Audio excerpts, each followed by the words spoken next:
Bien, continuamos con nuestra historia del Palacio de Cristal. Recuerden que habíamos dejado en el punto donde Paxton se vio en la necesidad de demostrar la seguridad de las pasarelas. Para eso construyó un prototipo, un tramo de pasarela de 24 pies, 7 metros 31, eh, apoyado directamente sobre las vigas de hierro forjado, y ejecutaron una prueba de carga. En aquella época la fotografía no estaba suficientemente desarrollada, por lo tanto, todos los documentos que poseemos de la época del Palacio de Cristal en general son pinturas o dibujos. En este caso es un dibujo reproducido en un semanario londinense, en el cual se relata esa prueba de carga, dado que la reina Victoria, en una de sus visitas de inspección, fue testigo de la misma. Y la descripción es la siguiente. La prueba consistió en un primer experimento en el cual se colocó un peso de 20.000 kilogramos constituido por 300 trabajadores de la constructora sobre el tablero.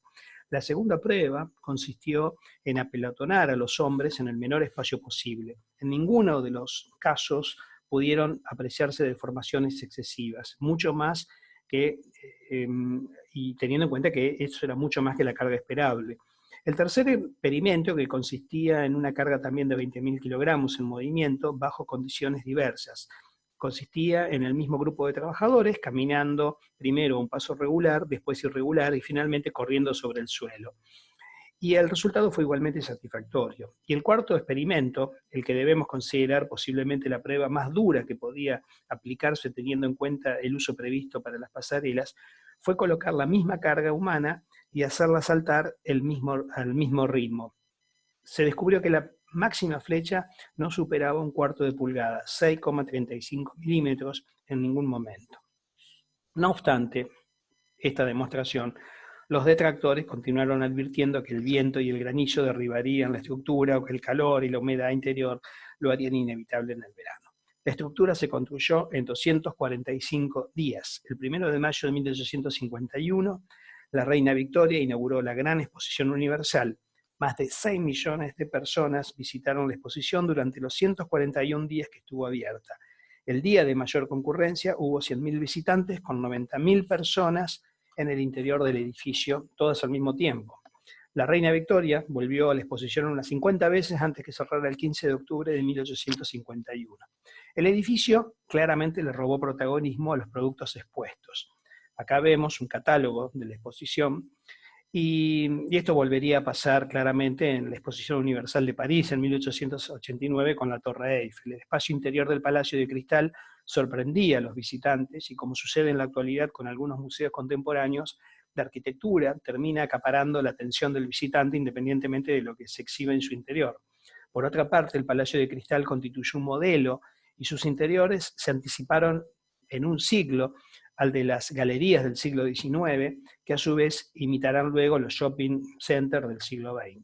El costo total de la obra fue de 200.000 libras, es decir, 2,5 libras por metro cuadrado, lo cual para la época era una ganga, como definieron los medios periodísticos de la época.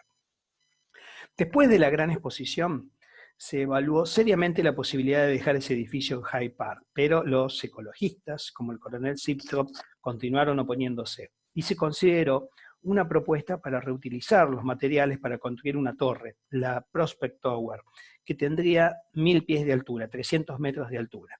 Esta propuesta se adelanta casi un siglo al rascacielos moderno, pero aunque es probable que la estructura de hierro y vidrio pudiera construirse y resistir el viento, había un detalle no menor.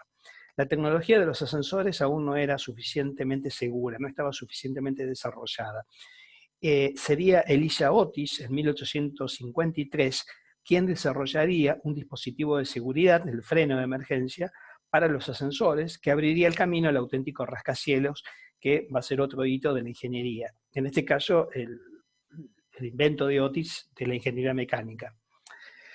En 1852, el Palacio de Cristal, o sea, una vez que la exposición había terminado, fue desmontado y trasladado entero a Sydenham, al sudeste de Londres, y reabierto por la reina Victoria, que le tenía un gran afecto al edificio. El 1 de diciembre de 1936, estando el palacio, por supuesto, en este lugar y habiendo servido durante muchos años para distintos eventos, se produjo un incendio, supuestamente por una explosión de gas, que hizo que la estructura colapsara en pocas horas a pesar del esfuerzo de los bomberos. Solamente sobrevivieron al incendio las dos torres laterales que estaban aisladas de la estructura principal y que fueron posteriormente derribadas en el año 1941 porque de alguna manera constituyen una referencia muy clara para los bombardeos alemanes durante la Segunda Guerra Mundial.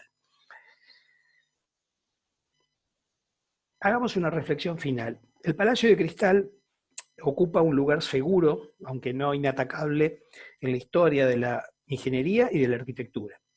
En aquella época, cuando se lo construyó, cuando se lo proyectó y se lo construyó, se debatió acaloradamente si realmente representaba un triunfo para ambas disciplinas. Aunque Paxton había diseñado y supervisado la construcción de parques, invernaderos y edificios convencionales durante más de 2 décadas, su falta de formación profesional en estas dos disciplinas hizo que en algunos círculos, sus proyectos, círculos profesionales, sus proyectos recibieran una fría acogida. Algunos miembros y los más distinguidos de la Sociedad de Ingeniería Civil londinense se encontraba a la cabeza de los que profetizaban el derrumbe del Palacio de Cristal, y Paxton, por ejemplo, nunca recibió la Royal Gold Medal, que es un premio anual de arquitectura que se concede al quien genera una gran contribución individual o colectiva a la arquitectura.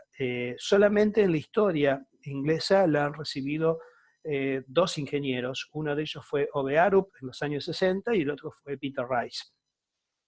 Pero Paxton no lo recibió. Evidentemente había celos profesionales muy grandes y muchos detractores que coaccionaron para que esto no sucediera.